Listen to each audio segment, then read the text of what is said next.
I want to read this quote from a border reporter that spends their time down each and every day documenting what is happening.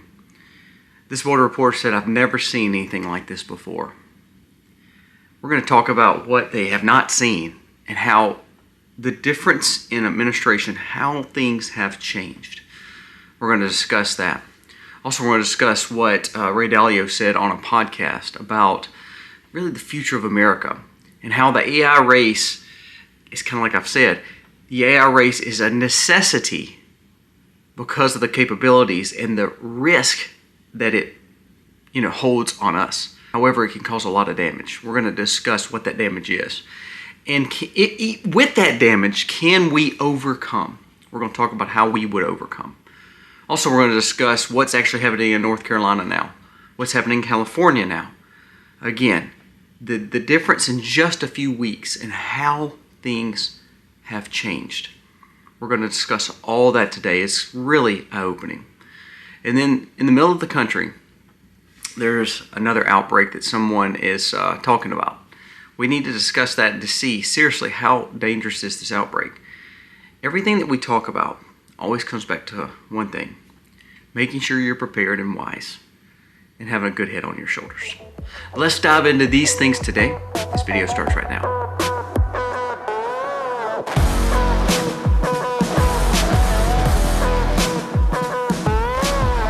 Hey guys, welcome to the Max. Thank you so very much for being here today. If you are new to the channel, go down here, press subscribe, ring the bell.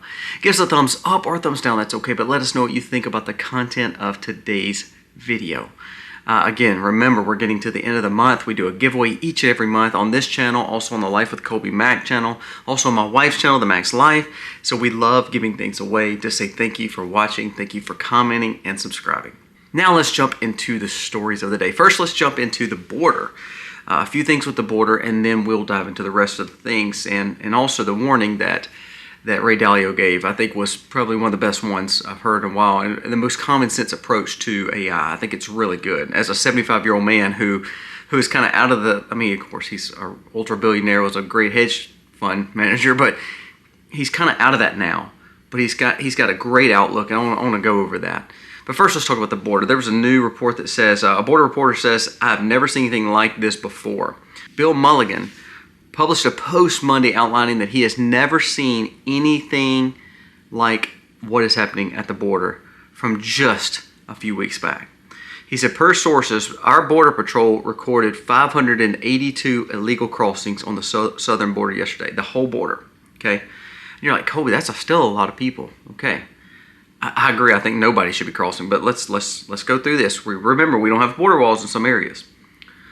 In the sector that I'm in, it was about 200 is what Bill Mulligan was reporting. He said, we have seen upwards of 11 to 12,000 a day crossing in some of these areas. He said, now we're not even getting close to 1,000. He said, at average, we would be quadruple to 5 or 6 or 7 times this just in the last few weeks when everybody was pushing and everybody knew Trump was going to be president, but Trump wasn't president yet. He said even in those last few days, yes, it slowed down a little bit because everybody knew he was becoming president. He said, however, it still was at a crazy amount of pace, people crossing the border. He said the whole mindset has changed. Not only have people realized they're not going to get across the border, he said even the Border Patrol and the military that's down here, he said their whole mind has made more of a positive shift for the better. There's another reporter that said this military and this Border Patrol agency seems like they've got a breath of fresh air because they can do their jobs again. Think about that.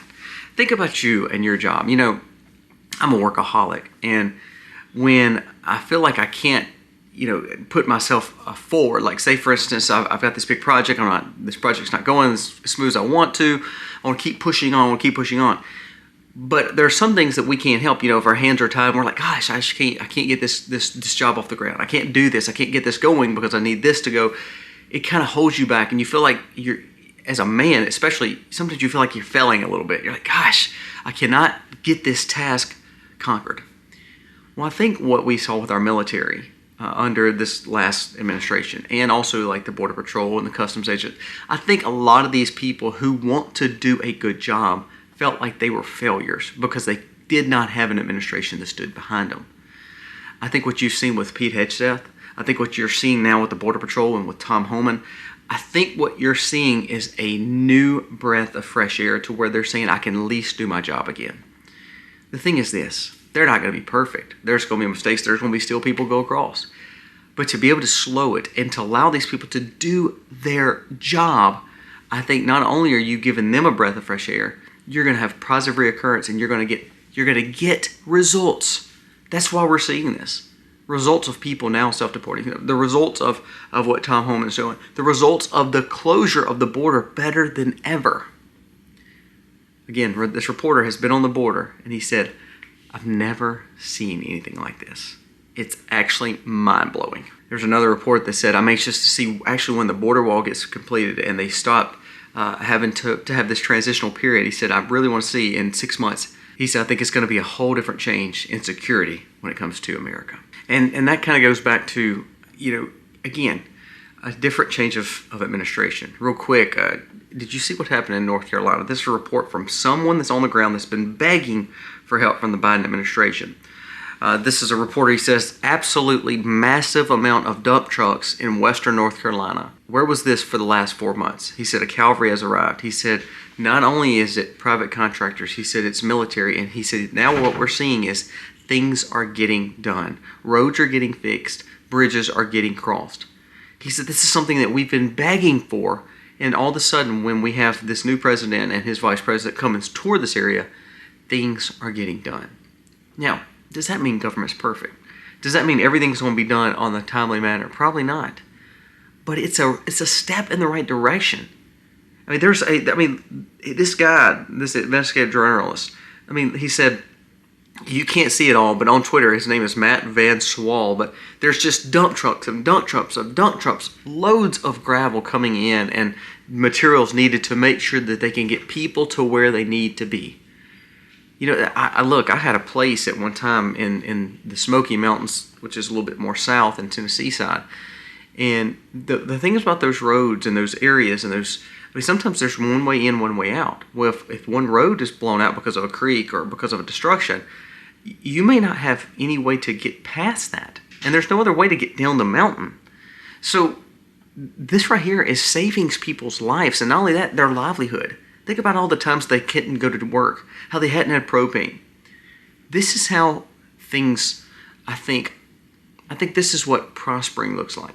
Not the situation, but the fact that you see a president who wants Americans to thrive.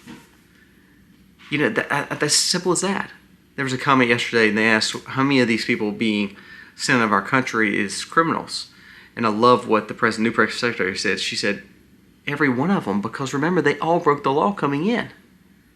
Isn't it nice to have a breath of fresh air to say, look, the people that's like the police or the military or the Border Patrol can actually do their jobs again. The military can not only help people in foreign countries rebuild their roads and bridges, they can help people in North Carolina rebuild their roads and bridges. You can send the military to California, and we'll talk about a story of California. It breaks my heart, but they sent people in California just to open up the reservoirs again so they could get water. And now there's places that there's too much water because they've been holding it back for so long. It's unbelievable. But isn't it nice to have a breath of fresh air to see the dangers of what the last administration caused, to now see the goodness of what we're seeing with people being helped? Again, no matter if you love or hate the Republicans, conservatives, Trump, or Vance, or whatever it may be, you cannot tell me that you're glad to not see our border look better. And the fact that people in North Carolina, because if you were in any situation like this, you would say the same thing. They're here to help. And no matter who sent them, I don't care. We need the help. This is what change looks like. This is just from the last, 4 weeks, 5 weeks to now. Look at the difference one person made by just saying, you know what, we're going to do something for the American people. And that's what's important. Before we move on to these other stories and Ray Dalio, a word from our sponsor today, and actually it may be a sponsor that could benefit you, especially when you talk about technology. Have you ever Googled yourself and literally your family members and information of yours came up? The question always comes to mind is how much of my public information is actually on the World Wide Web, on the internet where people could just access it. Not only that, think about all the spam calls you get, all the spam emails you get. I get several a day and have to block and block and block. That's where my friends at Aura, the sponsor of today's video, can help. Aura will help remove your personal information from data brokers and people searching sites to sell your information from and to identity thieves and scammers and more. Aura monitors your personal data, including your social security number, your house number, your phone number. And not only do they check it and monitor it, they will alert you if all of a sudden they find that your information has been compromised. Also, Aura VPN. VPN protects you on the internet, and this was with military-grade protection when it comes to Aura's VPN. It blocks all scam and phishing sites from getting your information in your accounts. What about an antivirus? What about a password manager? 24/7 US-based support. I get all this in one app called Aura. I do not want to leave myself vulnerable. We talk about it all the time. We live in a digitized world. The last thing I want to do is protect my home and not protect myself online. Check out aura.com/themax today. You will not be sorry that you did. My information is mine. My social is my social. My address is mine. The last thing I want is someone else to have it. You can go to my link below, aura.com/themax, and get 2 weeks free. That will be enough for you to see how Aura is an asset to you, because you're going to realize how much you're exposed online. Stop leaving yourself vulnerable. Check out Aura today. Link is in the description. Thank you so much, Aura, for sponsoring today's video. Again, check them out below. You know, anytime you talk about technology and security, it scares the mess out of me. And this kind of leads to the next story with Ray Dalio. Ray Dalio was on Friedberg's podcast, which is All In podcast, with Jay Cal and David Sachs and Chamath. And again, I told you, I love the business podcast. I love listening to him. And Ray Dalio, you know, there's been some things that he has said in the past where you're like, I don't know if I believe it or not. But again, this man was a very successful businessman. Did very well in the markets and had a lot of great predicted points in the market too. That shows how successful he was. Well, he comes out and does this interview. I listened to the whole thing. It was great. Great interview. If you hadn't listened to it, you need to go back and listen to it. Because again, you're talking to a man who is 75, who basically, you know, has kind of lived his life. He's been very successful, and now he's kind of looking upon what the next, view is for America.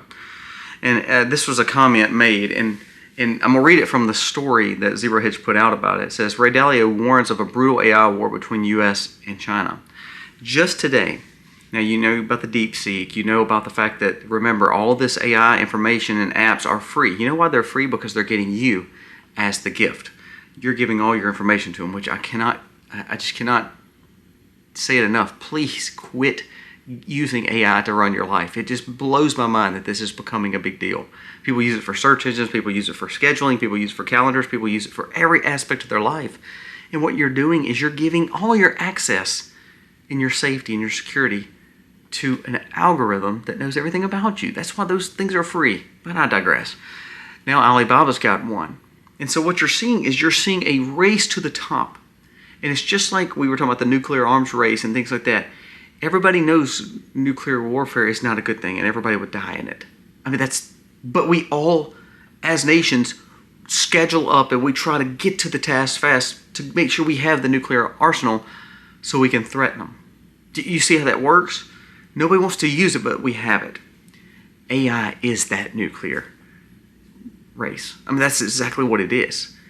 Everybody knows it could be used for good, but everybody actually wants it so they can hold it over the other ones. AI capabilities, when it comes to ruling your life, is going to be huge. Take that out of it. Ray Dalio's point was on the financial side. He said, we're going to come to a point where AI is going to get to its place. And when it gets to its place, and all of a sudden you see 2 to 5 million people lose their jobs like that because of the fact of businesses now using AI instead of using that person, what happens? Those people lose jobs, they go into the market. Guess what happens at that point? The government then, that's in piles of debt, and he brought that up, that we cannot keep doing what we're doing, will then have to stimulate because Congress and Senate will want to quote-unquote take care of their people.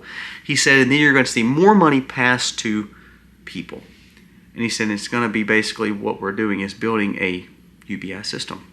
Now, he didn't say UBI, but what he was saying was the government was going to have to give money to people for them to live until innovation catches up, until all of a sudden something else new comes up, or until AI tools are needed for humans and humans can learn how to work jobs with them.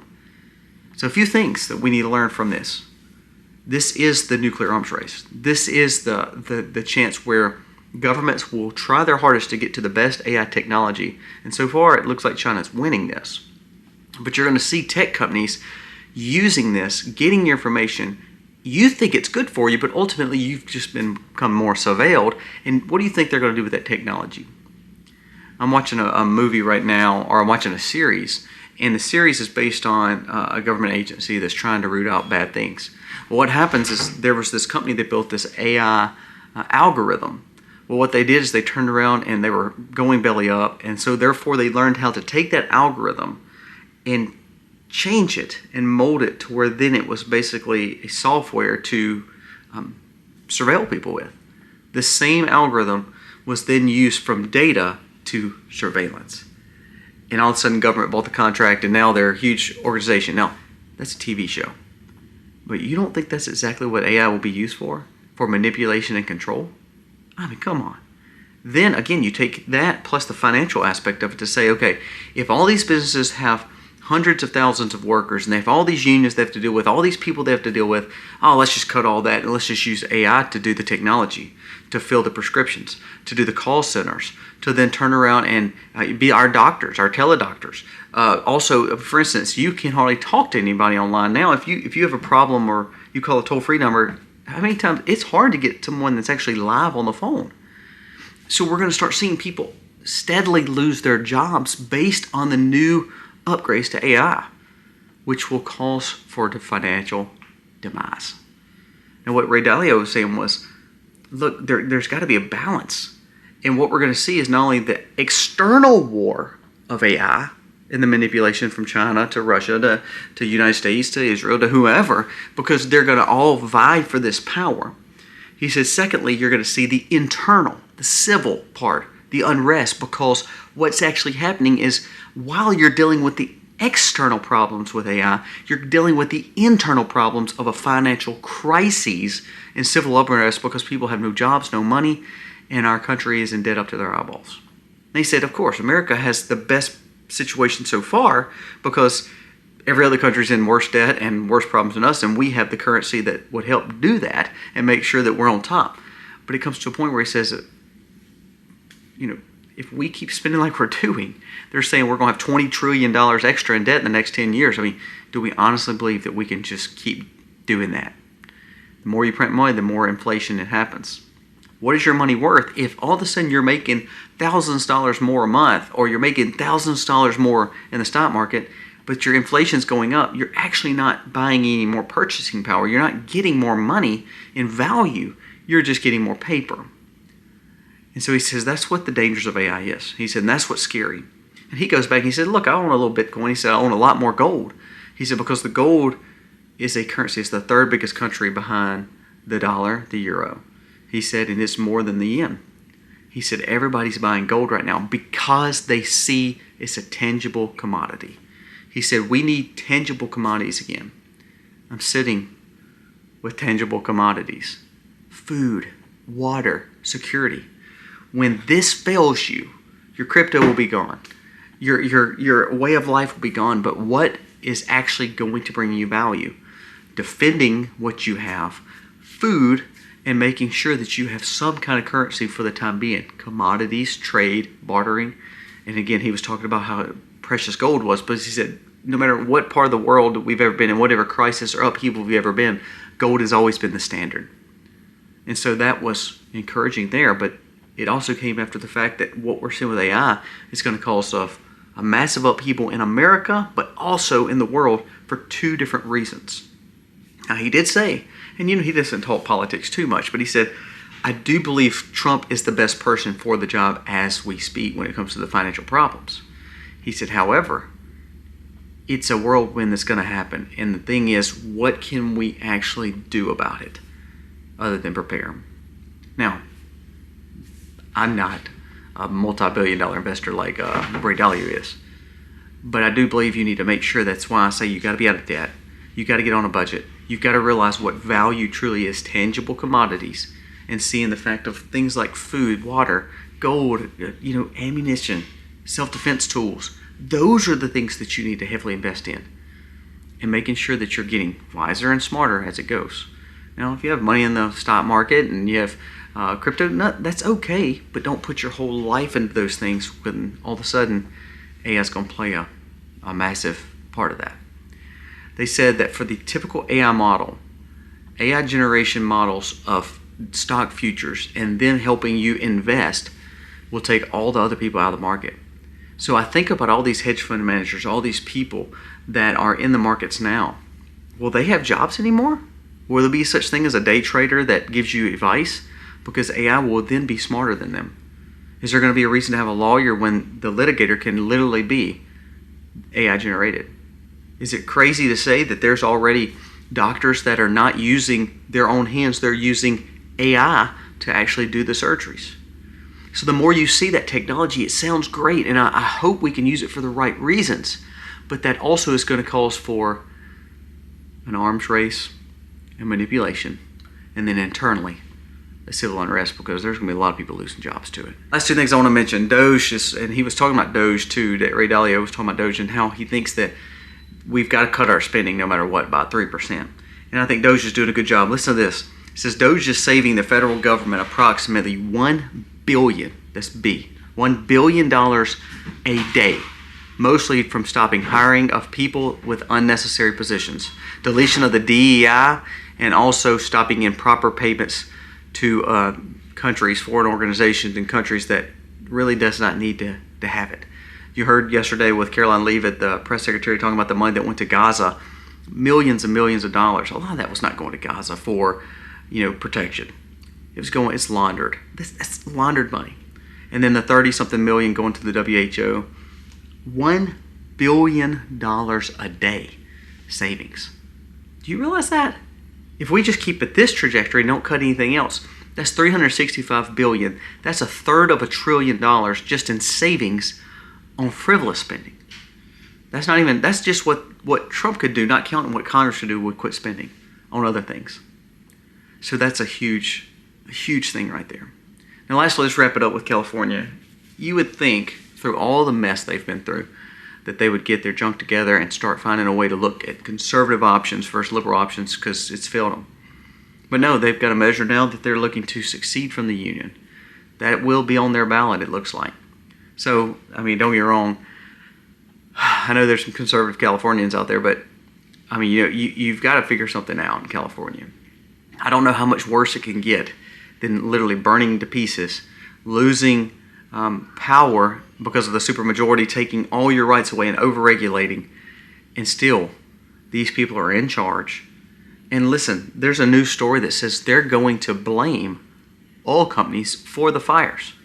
They have a lawsuit right now, to where they're going to literally blame and sue the oil companies for the fire that's going on in California. Now, help me understand, that makes no sense. California Democrat lawmakers announced legislation to require oil companies to pay for the damages caused by natural disasters in their state. They've kicked them out of the state, but now they want them to pay. It's unbelievable. Something I want you to keep an eye on too as we end. There's a story, and it's small right now, but something we need to pay attention to. It says the HHS has kind of covered it up, but there's a story of a little outbreak with tuberculosis in middle America, like in Kansas. I don't know if there's much story to it. I've been trying to find more information of it. It says that for some reason HHS is not talking about it as much. They're not exposing it and leading it out to the news yet. But there were some inside sources, and I got an email on it showing that whatever they're doing, they're trying to hide. And it's just something we need to keep an eye on. Some things, like when we talk about 2020, and we talk about having colds and sniffles and things like that, that can be serious for some people, but for most of us, we just get over it and go with it. For instance, we all had this little cold sniffle junk this last few weeks, and we just get over it, be done with it, and still work and all that. But when you talk about things like tuberculosis and some of these debilitating, unbelievable, huge diseases, why have we not heard that there could be a problem with an outbreak in the area?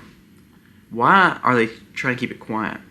Why are we not trying to eradicate those kind of things better instead of funneling money to all these other causes to make them something mutate? if you get what I'm saying. Pay attention to that story. I don't know enough about it, but I did get an email on it saying that there's multiple sources locally saying that there's some tuberculosis outbreaks in a community. And you know, I don't know much about it. I'd like to hear more about it. If you know about it and you're from Kansas, let me know. The one word I got was it says Kansas is experiencing massive outbreaks of tuberculosis. For this area, that might be one of the largest containments that they've ever had, and hardly no one in government's talking about it. Don't know if it's true, just an email. So it's alleged. So please, if you know any more about that, let me know. I'd like to hear about that, because this is not, I mean, this is airborne.